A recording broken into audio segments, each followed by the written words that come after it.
You know what's fascinating about religious transformation?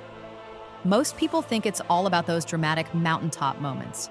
But today we're exploring how meaning actually emerges from both glory and struggle. That's such an interesting perspective, especially when we look at the Transfiguration story. The human reaction to witnessing something divine really stands out. Peter sees this incredible sight, and his first instinct is to try to build shelters. Well, that's exactly what makes this story so relatable. Here's this profound moment where Jesus is literally glowing with divine light, and the disciples respond in such a deeply human way, with confusion and a desire to make something permanent out of a transcendent experience. You know what's particularly striking about that? The text specifically mentions they were so frightened. It's this raw, honest portrayal of how we often react when faced with something beyond our understanding. And that's where we see this fascinating parallel develop between these moments of divine glory and profound human suffering. The text moves from describing this radiant transformation to portraying someone who had no beauty, no majesty to attract us. It's suggesting that meaning exists in both experiences.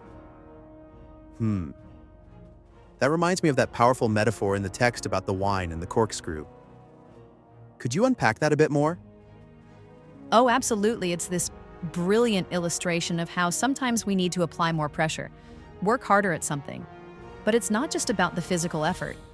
The text is drawing this parallel between physical and spiritual challenges, suggesting that both require a similar kind of persistence and understandings. Well, that's particularly relevant when we consider how the text handles the concept of weakness, that quote about being content with weaknesses. Because whenever I am weak, then am I strong. You know, that's such a radical departure from our current cultural obsession with projecting strength and success.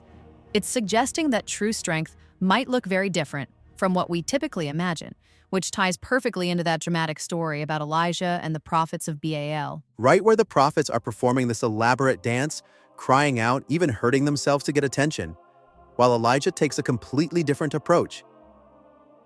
Exactly.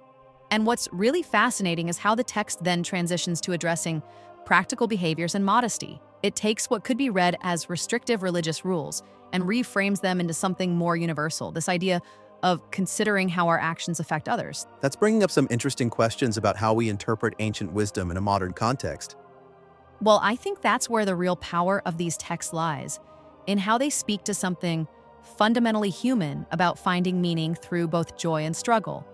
It's not about waiting for these big, dramatic moments of change, but about how we integrate these experiences into our daily lives. So, in essence, the real transformation isn't just about these mountaintop moments, but about how we carry those insights into our everyday experiences.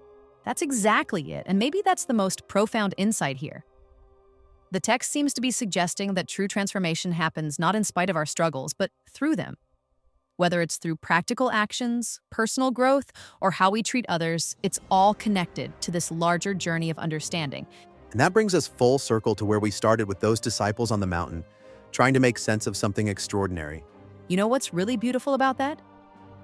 It suggests that transformation isn't about capturing or containing these moments of insight, but about letting them transform us in ways that ripple through every aspect of our lives.